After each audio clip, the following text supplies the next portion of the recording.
Kemarin sore penyidik dan beberapa penyidik madya maupun penyidik utama Direktorat Tindak Pidana Umum telah melaksanakan gelar perkara. Gelar perkara kami semua sepakat meningkatkan status LP tersebut dari penyelidikan menjadi penyidikan. Kemudian langkah-langkah yang akan kita ambil, kita akan melengkapi administrasi penyidikan, kemudian mengirim SPDP ke JPU dan melakukan pemeriksaan saksi serta melaksanakan upaya-upaya paksa lainnya, di mana kita akan juga masih menunggu tambahan juga pengujian laboratorium forensik terhadap beberapa barang bukti. Kemudian secara simultan juga kemarin juga digelarkan terkait laporan informasi di mana kita melaksanakan penyelidikan terkait 201 sertifikat hak guna bangunan atas nama PT Mega Agung Nusantara yang terjadi tahun 2007 sampai dengan 2015 di Desa Hurib Jaya, Kecamatan Babelan, Kabupaten Bekasi, Jawa Barat. Kami meyakini bahwa di sini telah terjadi perbuatan melawan hukum atau pidana. Namun karena ini masih berupa penyelidikan dan merupakan laporan informasi, kami sepakat untuk membuat laporan polisi dan selanjutnya dalam waktu tidak lama juga kami akan berupaya meningkatkan status dari penyelidikan ke penyidikan. Ini perkembangan yang kita saat ini kita laksanakan, di mana proses juga terus berjalan, kita laksanakan sampai hari ini. Penyidik juga melaksanakan kegiatan-kegiatan. Di samping itu pula kami juga tetap tidak berhenti dengan apa yang kita laksanakan dalam proses penyidikan terkait perkara di Tangerang. Di Tangerang kami tetap berkoordinasi dengan kejaksaan, walaupun mungkin sedikit masih ada perbedaan pendapat, namun kita terus berkoordinasi dan mungkin dalam waktu depan pun kita akan berupa saat ini sedang menambahi beberapa keterangan, dan kami dalam waktu dekat juga nanti mungkin ada tambahan tersangka yang mungkin sudah kita pelajari. Namun saat ini kita masih melengkapi apa yang menjadi temuan-temuan penyidik. Sementara itu perkembangan hari ini. Untuk di Segara Jaya kita sudah naik penyidikan, berarti sudah ada suspek tersangkanya, Pak? Untuk Segara Jaya kami sudah mempunyai suspek tersangka, yang calon tersangka, termasuk walaupun kita penyelidikan membuat LP, kami pun di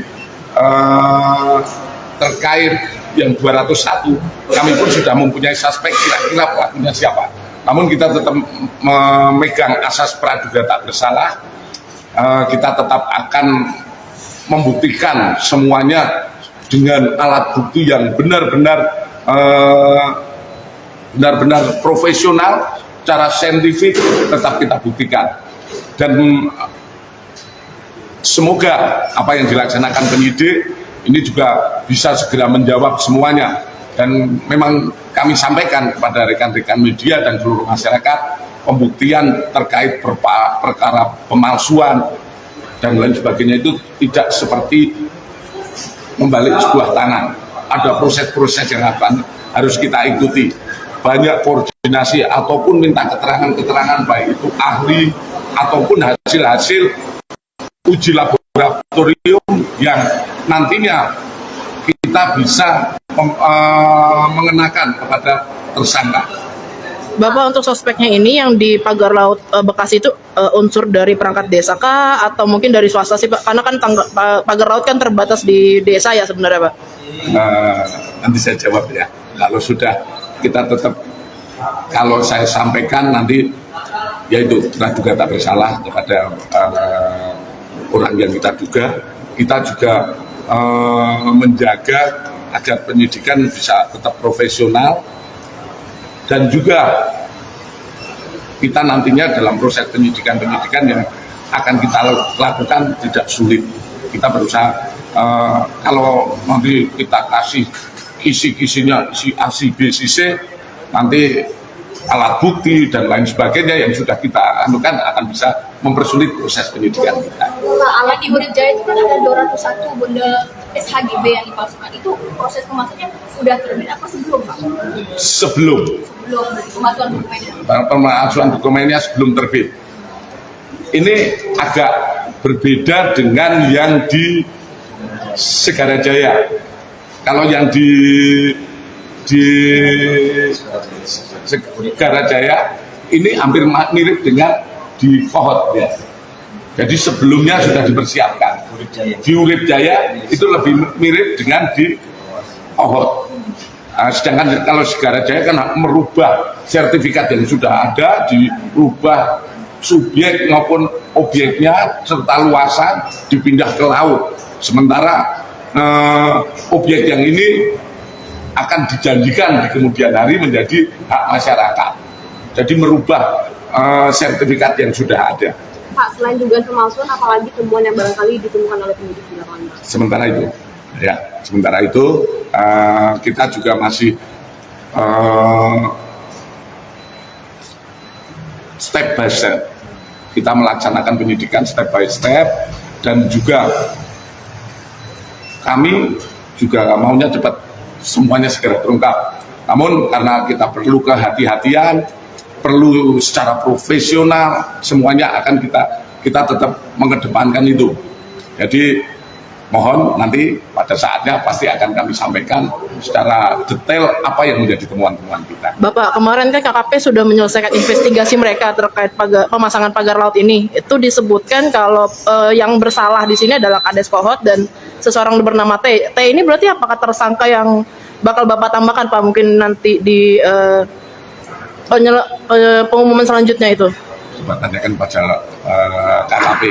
Bapak, isu terkait yang pelanggaran itu kan ada 2 pelaku yang menyatakan kepada pihak KKP itu mau ganti rugi 48 M. Nah, ini proses pidananya dipastikan tetap jalan walaupun sudah ada penggantian. Di situ yang dilaksanakan KKP adalah terkait beberapa kasus yang ruang lingkupnya adalah tugas tanggung jawab KKP. Sementara Bareskrim saat ini melaksanakan penyidikan terkait dengan pemalsuan. Jadi apapun yang sudah dilakukan KKP ataupun nantinya memenuhi apa yang menjadi yang disampaikan KKP tidak menggugurkan perbuatan pidana yang dilakukan oleh yang bersangkutan. Oke? Yang di KKP itu, Pak, yang di KKP itu kan dibilang anti klimaks oleh masyarakat karena kan yang dinilai bersalah atau yang diinvestigasi sebatas Kades nih. Silakan tanya KKP. Bukan, tapi apakah dari Polri nih, apakah akan langsung masuknya ke... Saya akan sampaikan, perkaranya lain. Oh. Perkaranya, kita hanya menangani terkait dengan tugas pokok kita.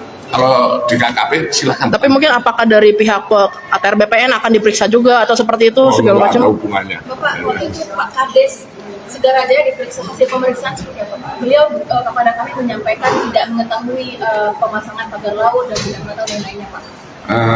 Yang kita uji kan adalah dokumennya secara kecil aja saya gambarkan bahwa di surat dinyatakan itu tanah daratan, faktanya di tengah laut. Kira-kira Kades tahu atau tidak? Nah, itu salah satu kunci itu, ya. Oke. Surat milik di Penawaringin. Oke.